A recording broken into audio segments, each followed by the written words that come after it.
It's the 8th of August, 2015, and this is episode 236. This show is intended for informational and educational purposes only. What cryptocurrency enables is new, empowering, and exciting, but we're not experts. Just obsessed companions walking the road towards a more peer-to-peer future.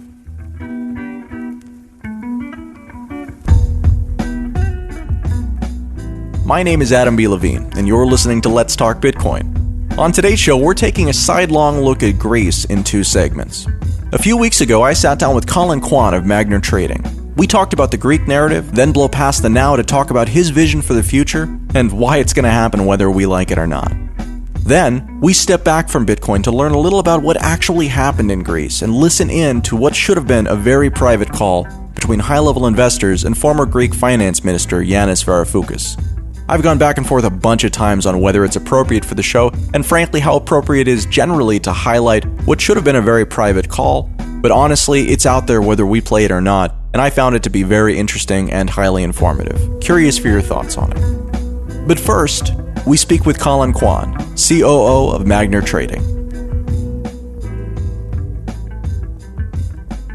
We started off as BTC.SX as a trading platform, not an exchange, it's a trading platform. And we are looking to expand out into various financial services verticals. And trading was just one of those. So now we're bringing on the investment savings accounts, which we launched as Magna Savings. In the future, BTC.SX will just be rebranded as Magna Trading. So the reason for this conversation today, not that I'm not interested in your core business, but the specific reason why we're talking is because you guys have taken, or at least you have a strong position on what's going on in Greece vis-a-vis Bitcoin, or what type of the type of solutions that can provide. This is a topic that we have not really gone into much, in large part because it seems like people, make claims up front. It's hard to predict the future, and it's hard to look at markets and try and kind of divine, what is actually happening to drive these things. So I'm curious, why is this something that you feel strongly enough about to, take a real strong opinion on when we just kind of don't know yet? If you just look at financial services as a whole and how financial services have been managed, regulated by policymakers, which is essentially the government's regulators. Now, regulators is also a lot of people who worked in the investment houses, the financial services, and moved into the regulation business. It's centralized management. You got central banks that manage our finances, governments that manage our finances, essentially. And they have the ability to manipulate those finances. As we saw in, say, Cyprus, where the government pretty much took hold of everyone's accounts. The same thing happened in Ireland. So people lost a lot of their income because the government's taking control of their finances in those countries. And Greece, not one of those exceptions.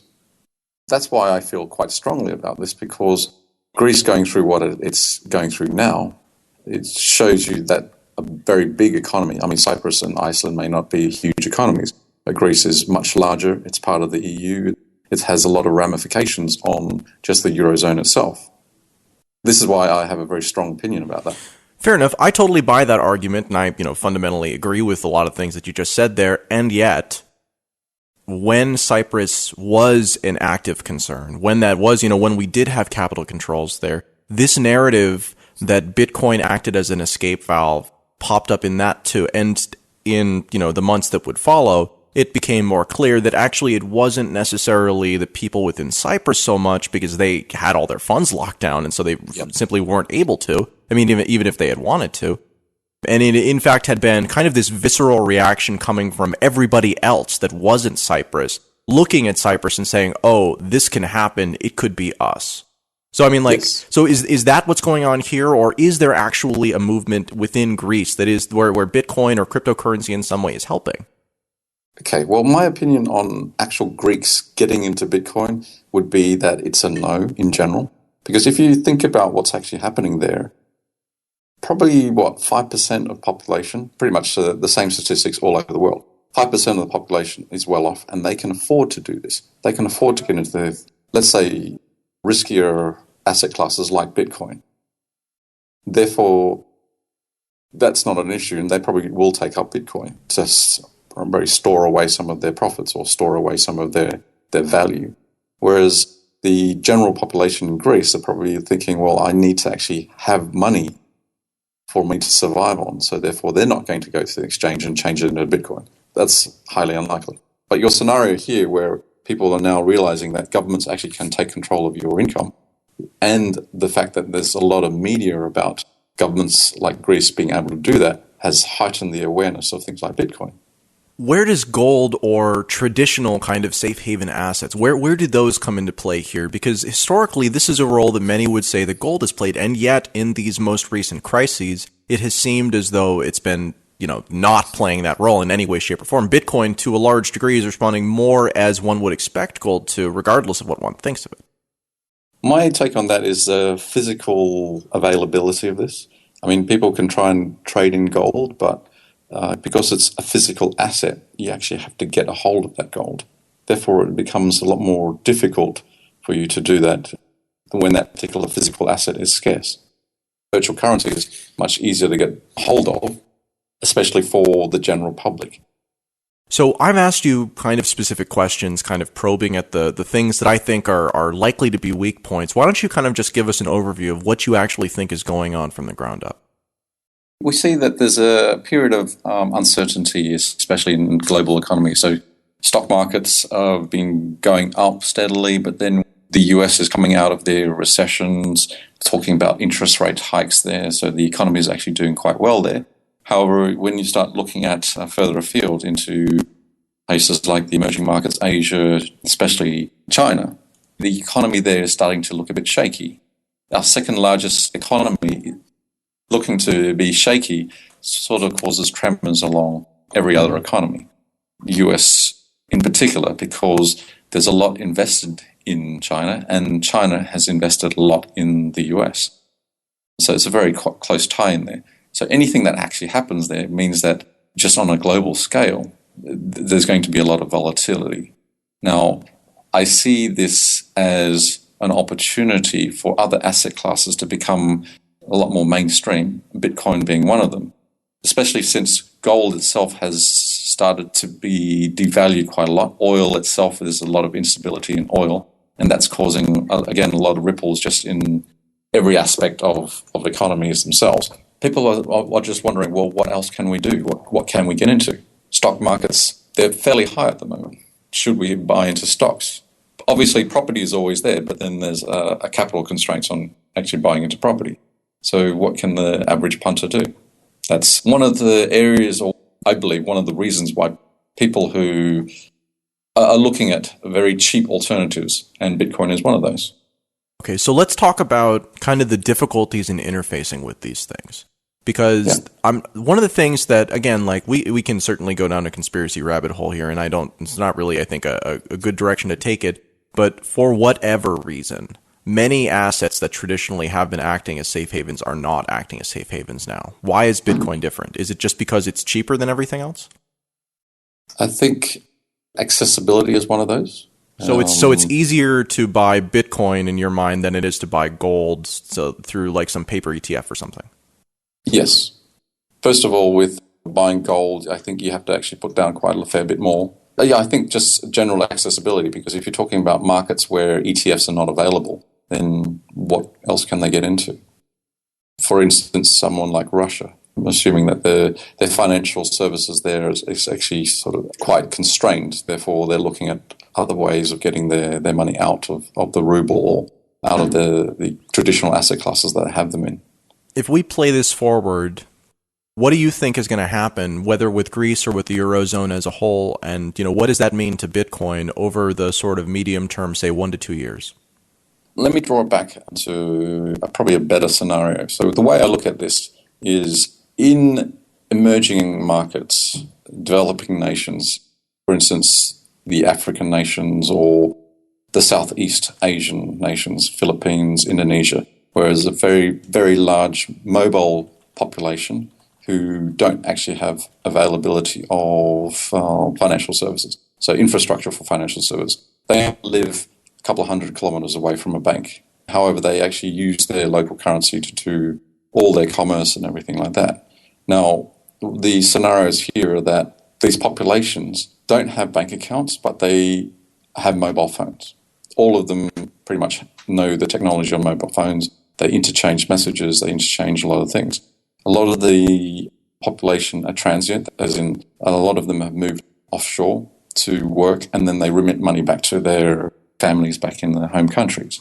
Those families now receive Bitcoin. They're probably going to say, change that straight back into the local currencies because they're not very well off. They need their funds available. The groundswell is growing because that they actually hold Bitcoin. They change it straight back into Filipino pesos and they use that straight away for, day-to-day living. However, they'll find that their friends down the road have a family member who's also sending them Bitcoin. And then they're going to find that, well, actually, instead of me going and changing my Bitcoin to peso where I'll lose, another 1%, why don't I just transact with you directly with Bitcoin? Now, that's already happening in places like Kenya, where Kenyans use Bitcoin as payment for each other because they live so far away from each other, although they do commerce together, such as buying goats and buying cattle. And likewise, they actually trade with Ugandans who are right next door to them, instead of going to the money change houses, which charge them 12 to 15% just to change the money from Kenyan shillings to Ugandan currency. They just transmit the Bitcoin. And that's actually solving real case scenarios. Now, these are emerging markets. We're talking about billions and billions of people. In the West, however, we've already got credit cards. We've already got bank accounts. We've already got the infrastructure. We don't actually need this type of technology.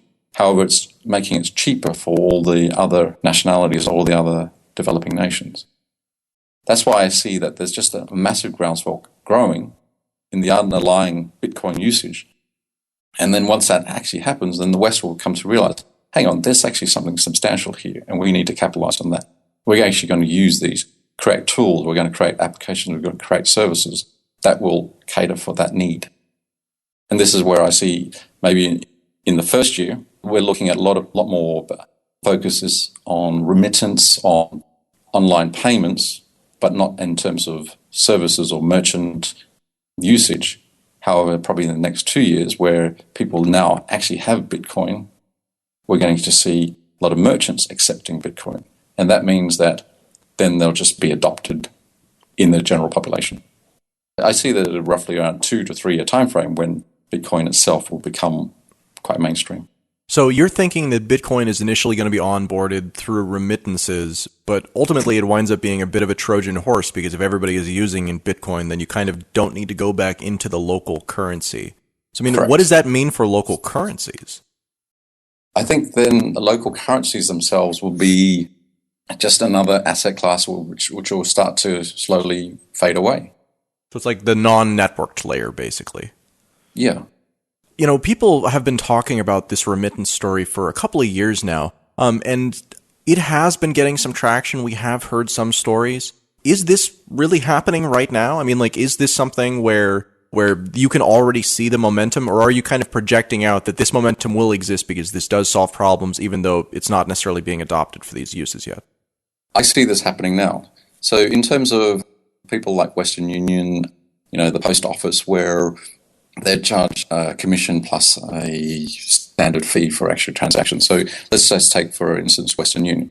Their fees are roughly around 12%. The cost of doing a £200 transfer is at least £12, I think, if I get all the statistics right. Anyway, it's quite substantial for someone who's just remitting 2,000, 3,000 back to their home country. Now, the services that I'm talking about use Bitcoin as the remittance rails. So a company like BitPesa, where they actually use Bitcoin and send it back to Kenya, they transfer that straight into the Kenyan shillings. The cost of doing that, admittedly, is about 3%, much more higher than what we expect from, say, Bitcoin transfer process. However, you're talking about a lot of the other facilities in place that they needed to build, so therefore it's 3% now. However, that will definitely reduce. Compare that to 12 to 15% that Western Union charges. That is a huge savings for a lot of people. If you start looking at the applications that have been growing in places like the Philippines, now Philippines is the third largest population of remitters in the world. So it goes China, India, Philippines. They're using this Bitcoin again as the payment rails. There's already several other applications out there using Bitcoin to do that, and the user adoption of these services is growing dramatically. I mean, we're talking about a network effect here where Filipinos themselves are quite family-oriented. They'll know somebody who knows somebody, and then that's just how it works. They'll just be talking about it year on year, and then people will just adopt it. When they find services like this that actually solve massive problems, everybody in their community is going to find it. So Bitcoin as the rails makes a ton of sense in this situation because basically what you're doing is you're using it as infrastructure, right? You're using it as the way to transfer bulk, replacing whatever else with Bitcoin. Playing this out a little bit, the end result of this scenario is different families using it and generally people kind of using it as money because it's a good form of money and they can use it for that. So one of the things that's been talked about, I remember having a conversation with Neelam Doctor about this for the work he was doing in Marrakesh. The minimum transaction fee and the dust limit in the Bitcoin network is currently about 3 cents US, which in the case of some transactions, that like a person might want to do with another person in a third world country, that's quite a lot. It's a substantial amount. So we've seen both people who are saying, okay, well, we'll just abstract it away and you can use, Coinbase type wallets to do those sorts of transactions fee free. Or on the other hand, we've seen people who have said, okay, well, we'll just make our own type of kind of interfacing cryptocurrency that can itself trade against Bitcoin and can be used as a local version of the currency that has kind of more local economics. Do you think this is a problem at all? And if so, which, do you have any thoughts about either of those approaches? I haven't actually thought about that, but if you put it into context here, one of the main things here is the underlying technology being used. So Bitcoin, again, being the rails for most of this usage. I don't see that as actually a problem because what that means is people become a lot more familiar with the technology and therefore it just becomes a standard.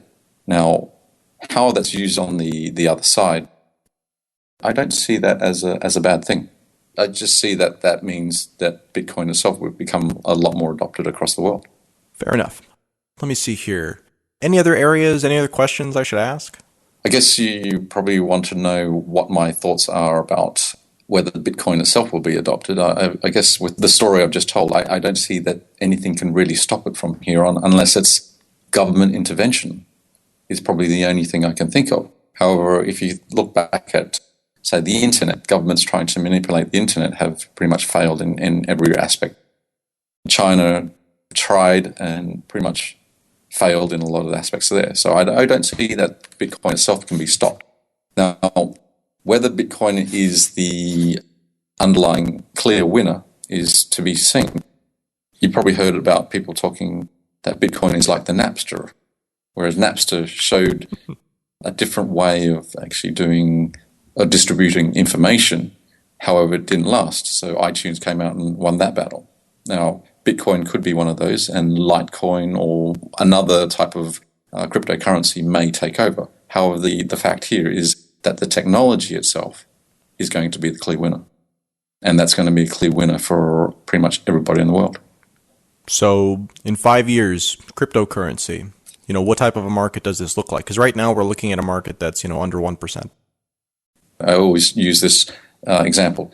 If we replicate the entire US dollar value, so I don't know what that amounts to, a couple of 100 trillion, let's just say. Now, if Bitcoin itself were to take over that, then that would mean that each Bitcoin itself is worth, a couple of 100 million. That would be nice. Whether that's actually a reality, I'm not sure, because I know that governments are very protective of their currencies. That's the way that they are able to control their populations. I still see this at Bitcoin itself as being a global currency across the globe. Whether it's actually used within the countries themselves is a different matter. Just to go on the topic that we started off with, things that are happening in Greece, I see this happening more and more often, which means that there's going to be more and more proponents for currencies like this or Bitcoin types of technology. And it's going to solve more of these problems. And I think governments around the world have to start thinking about, well, how can we harness this? How can we actually utilize this And there's going to be a lot more debates about that. So you see this as a force of good just kind of broadly, whether or not it's recognized that at first, in the broad sense, even governments, even everybody else, ultimately the utility here is real utility no matter the user. Yes. Colin, thank you very much for your time. No problem. Thank you, Adam.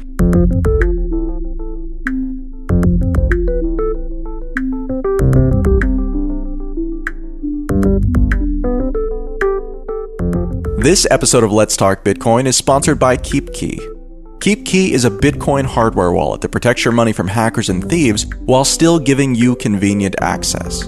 KeepKey generates and safely stores all sensitive information on the secure device itself and does all the signing within it, so your private keys are never exposed to the internet or even the computer that you're using.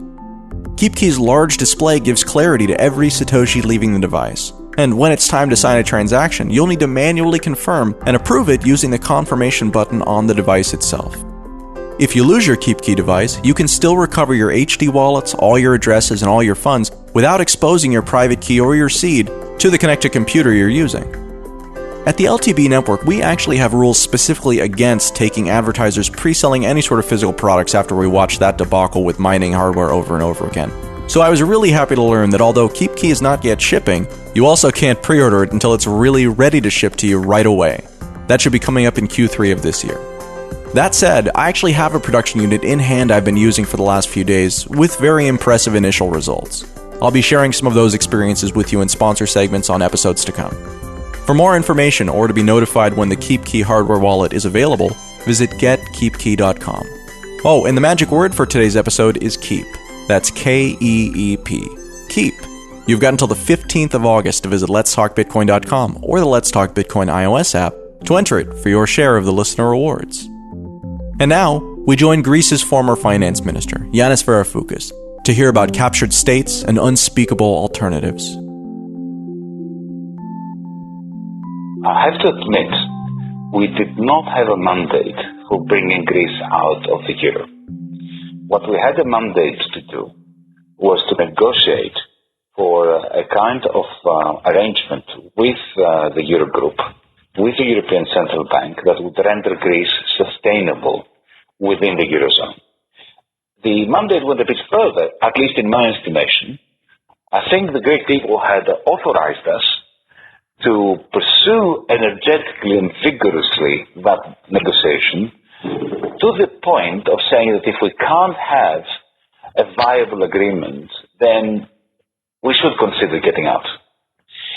The problem was that once you are inside the clasps of a monetary union, it is ever so hard to create the kind of public dialogue which is necessary in order to prepare people for what comes, for the process of disengagement from the currency union, while at the same time not precipitating a collapse. It's a little bit like, imagine if you had to prepare a population, an electorate, for a devaluation, a very large devaluation, 12 months before it takes place, through dialogue. You can understand that this is an impossibility. We don't have a currency which we can devalue vis-a-vis the euro. We have the euro. And what I keep telling people is that in our estimation, it would have taken 12 months.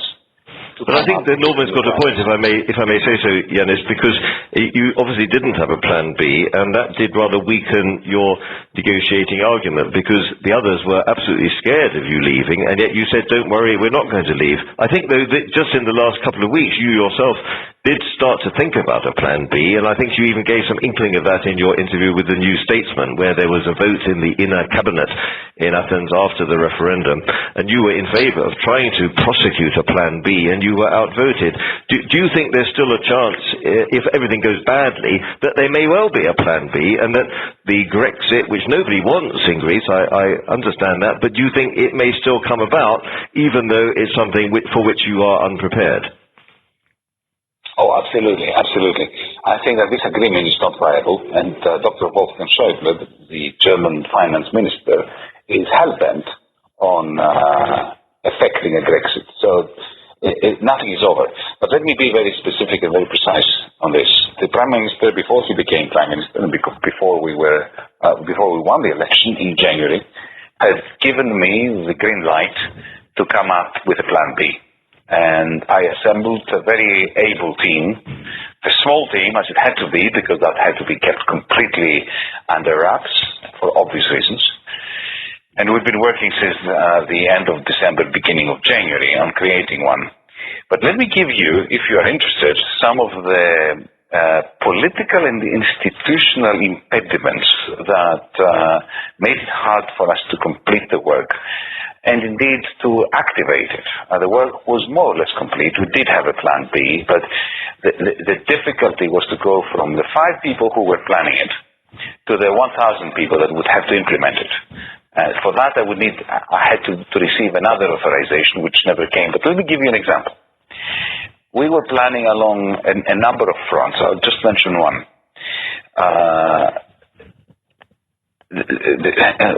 Take the case of the first few moments when the banks are shut, the ATMs don't function, and there has to be some parallel payment system by which to keep the economy going for a little while, to give the population the feel that the state is in control and that there is a plan.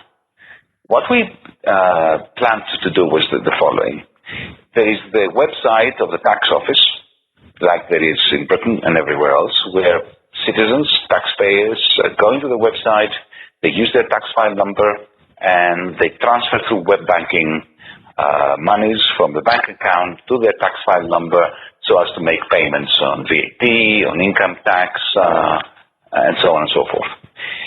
We were planning to create surreptitiously reserve accounts attached to every tax file number without telling anyone, just to have this system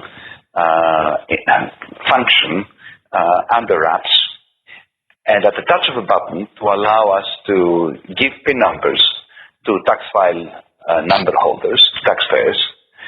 So when, let's say, take for instance the case where the state owed €1 million to some pharmaceutical company for drugs purchased on behalf of the National Health Service, we could immediately create a digital transfer into that reserve account of the tax file number of the pharmaceutical company and provide them with a PIN number so that they could use this as a kind of parallel payment mechanism by which to transfer whichever part of those digital monies they wanted to any tax file number to whom they owed money, or indeed to use it in order to make tax payments to the state. That would have created a parallel banking system while the banks were shut as a result of the ECB's aggressive action to give us some breathing space. This was very well developed, and I think it would have made a very big difference because very soon we could have extended it using apps on smartphones, and it would become a functional parallel system. And then, of course, this would be euro-denominated, but at the drop of a hat, it could be converted to a new drachma. Now, let me tell you, and I think this is quite a fascinating story, what difficulties I faced. The General Secretariat of Public Revenues within my ministry is controlled fully and directly by the Troika. It was not under the control of my ministry, of me as minister. It was controlled by Brussels. The General Secretary is appointed effectively through a process that is Troika controlled, and the whole mechanism within, it's like inland revenue in the United Kingdom being controlled by Brussels. I am sure that as you're hearing these words, your hair is standing up. Okay, so problem number one. The General Secretariat of Information Systems, on the other hand, was controlled by me as minister. And I appointed a good friend of mine, a childhood friend of mine, who had become a professor of IT at Columbia University in the States and so on. I put him there because I trusted him to develop the system. At some point, a week or so after we moved into the ministry, he calls me up and says to me, you know what, I control the machines. I control the hardware. I do not control the software. The software belongs to the Troika-controlled General Secretariat for Public Revenues. What do we do? And so we had a meeting, just the two of us, nobody else knew, And he said, listen, if I ask for permission from them to start implementing this program, then the Troika will immediately know that we are designing a parallel system. Well, I said, that won't do. We don't want to reveal our hand at this stage. So I authorized him, and you can't tell anyone that. This is totally between us. To hack. Certainly others listening, yes, but they will not tell it to their friends. I know they are. And even if they do, I will refuse. I'll deny I said it. So we decided to hack into my minister's own software program in order to be able to bring it all to just copy the code of the tax system's website onto a large computer in his office, so that he can work out how to design and implement this parallel payment system. And we were ready to get a green line from the Prime Minister when the banks closed, in order to move into the General Secretariat of Public Revenues, which is not controlled by us, but is controlled by Brussels, and to plug this laptop in and to energize the system. But I'm trying to convey to you the kind of institutional problems that we had, institutional impediments to carrying out an independent policy for ameliorating the effects of having our banks being closed down by the ECB. That's truly terrible, shocking. Could we just sort of, Yanis, because we've got a limited time, could we, and for the benefit of those listening, just move a bit to the present and the future? I mean, that is truly shocking, and I won't ever forget that. But can you say something, if possible, about whether you think debt relief is coming now, as suggested by the IMF, or how do you think a decision could be made? My great worry at the moment, on behalf of my good friend Euclid Tsakalotos, whom I think, by the way, you met at that dinner. Yes, I did. Yes, we both. He went to my old college, Queen's College, Oxford, actually. So we have a strong bond. Yes, and he's a St. Paul's boy, where George Osborne studied. Yes.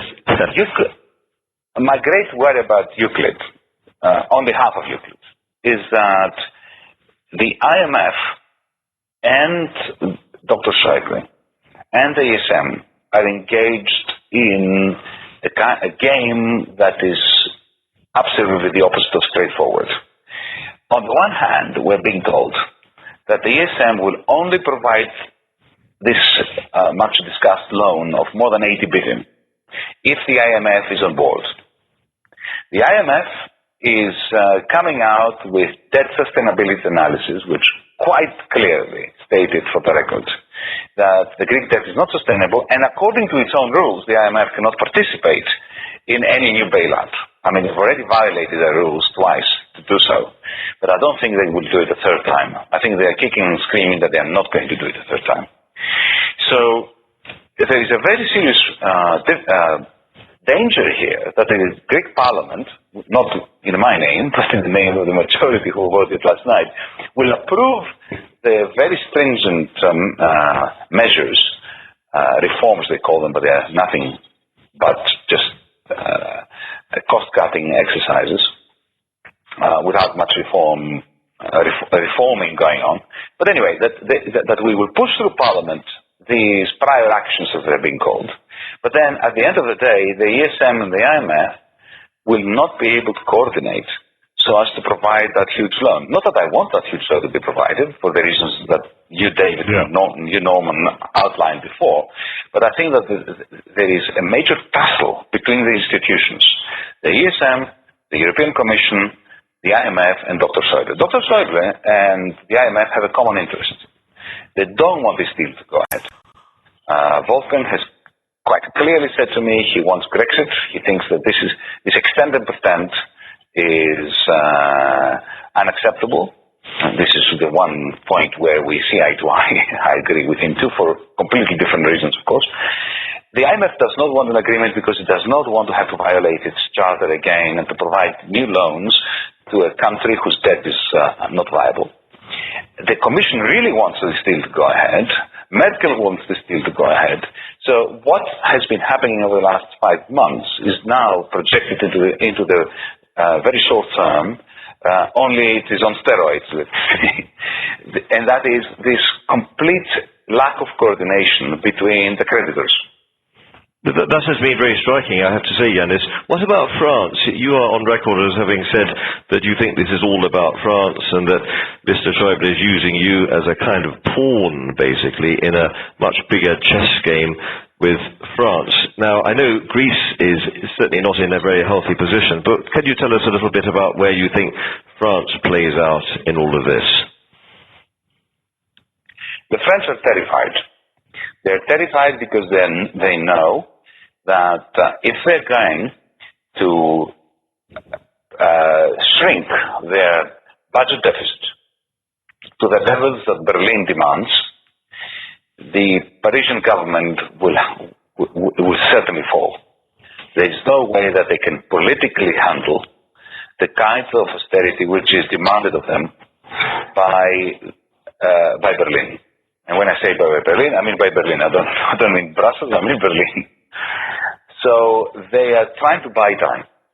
This is what they've been doing now, as you know, for a couple of years. They've been trying to buy time in terms of an extension of the time period during which they will have to reduce their deficit to below 3.5%, 3%, the Maastricht criteria, the Stability and Growth Pact. At the very same time, Wolfgang Schäuble has a plan. I wrote an article today in Die Zeit, in the German newspaper. It's quite extensive and I think quite controversial, in which I explain what Dr. Schäuble's plan is. And this is one of the very sweet moments in one's life when one does not have to theorize, because all I did was to convey the plan as Dr. Schäuble described it to me. And the way he described it to me is very simple. He believes that the Eurozone is not sustainable as it is. He believes there has to be some fiscal transfers, some degree of political union.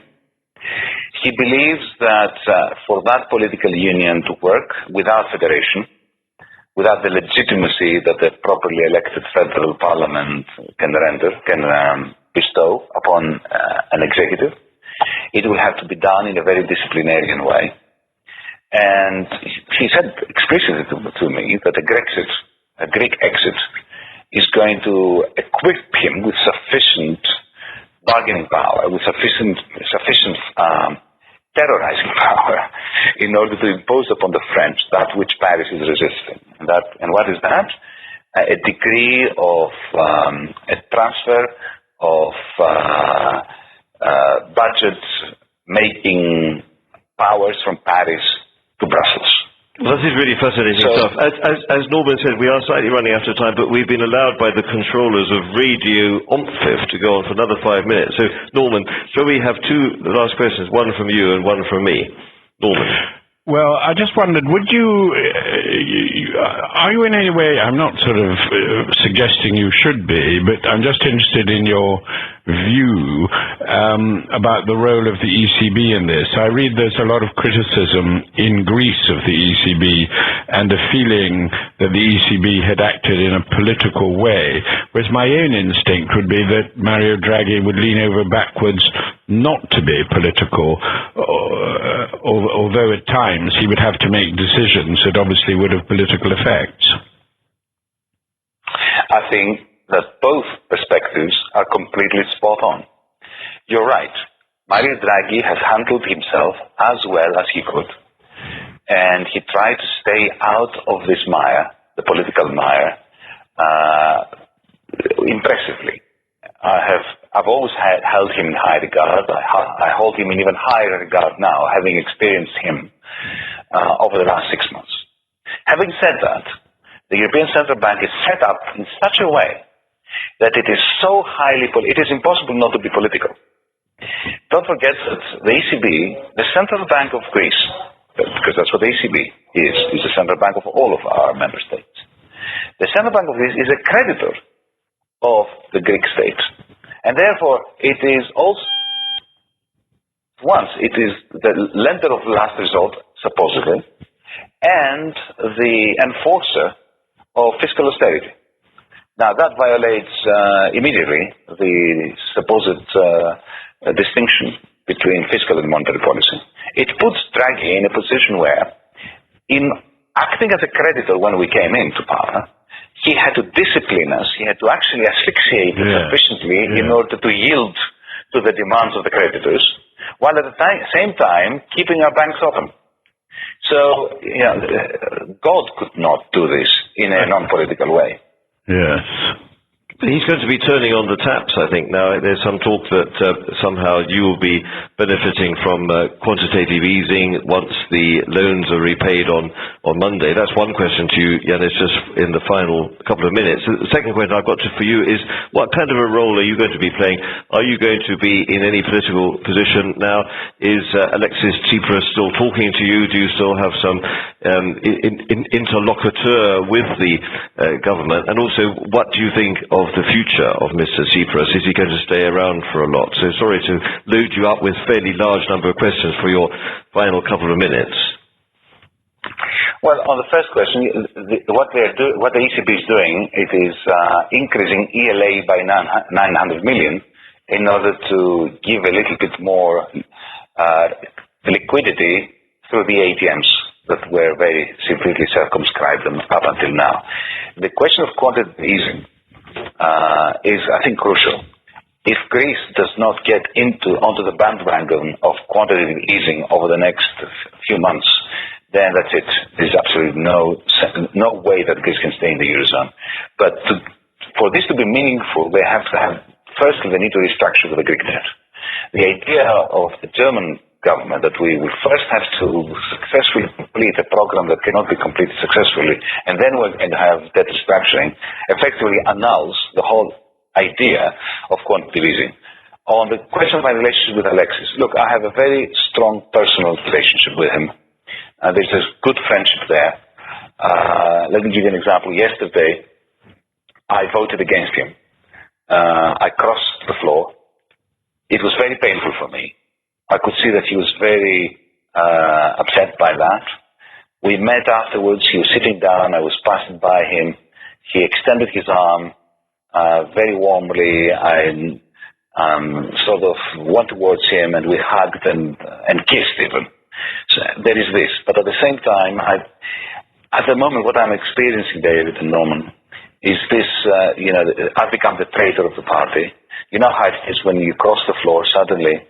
And you cross the floor not because you've shifted, but because everybody else has shifted. They've undergone a mutation. Suddenly they have adopted the language that I've been countering for the last 6 years with them. But now they have adopted it. And so that I'm not sure what kind of relationship we're going to have. Up until yesterday, Alexis was very keen to say to me that he will definitely need me. He offered me another ministry. Only a few days ago, I said no, because I don't care about having a ministry. What I care about is a sustainable Greek debt, a sustainable Greek economy. What we're doing now is, whatever the reasons are, but the measures we introduced yesterday through Parliament will choke the Greek private sector. And a private sector that has already suffered so massively over the last 5 years. I'm going to stay in Parliament. I really love being a backbencher. I have only been a backbencher for a week. It's great. It gives me the opportunity to speak out and to write and to visit friends outside of Greece. And I hope to see you soon in London. Well, we hope that very much. That's been a very good postscript. I would just like to say thank you both to Lord Lamont and to Yanis Varoufakis. I'm sorry that there were a few technical hitches at the beginning. That was actually because our system was rather overloaded by the number of callers. When you came here in London, Yanis, in February, there were about 20. In fact, we had 84 people on the line from all over the world. I do have to say also that you did say one or two things which were slightly sensitive regarding various episodes when you were a minister. So I'd just like to say to everybody that none of this information that you've been hearing here should be used, firstly, to make any trades of any sort in any way, but also please do not pass this on to other people. This is a private conversation under the famous Chatham House rule, and the idea is that you hear firsthand from Yanis Varoufakis and also from Norman Lamont about their experiences, but this is not a public broadcast. This is not the BBC. So I'd like to say thank you very much for this trust and confidence. I think I speak both for myself and Norman, Yanis, to say that it's a great privilege to speak to a finance minister who may certainly have lost a temporary battle here, but nonetheless remains very philosophical about it all and has a huge depth of political and economic knowledge about the Euro system that not all of your compatriots on the Eurogroup do have. And so we very much enjoyed talking to you. We're absolutely sure this won't be the last time that we have you on the line. We look forward to seeing you either in Athens or in London very soon. And so I'd like to say, on behalf of David Marsh, Norman Lamont and Yanis Varoufakis, goodbye from OMPFIF, and we look forward to having you tune in again before too long. So thank you very much, all of you, for listening. Thank you, Yanis. Thank you, Norman, for being part of this call. Goodbye from London. Thanks for listening to this episode of Let's Talk Bitcoin. Content for today's show was provided by Colin, Adam, and segment 2 was provided by ZeroHedge.com and featured Yanis Varoufakis plus other unnamed speakers. Music for this episode was provided by Jared Rubens and General Fuzz. This episode was edited by Adam B. Levine. Thanks for listening.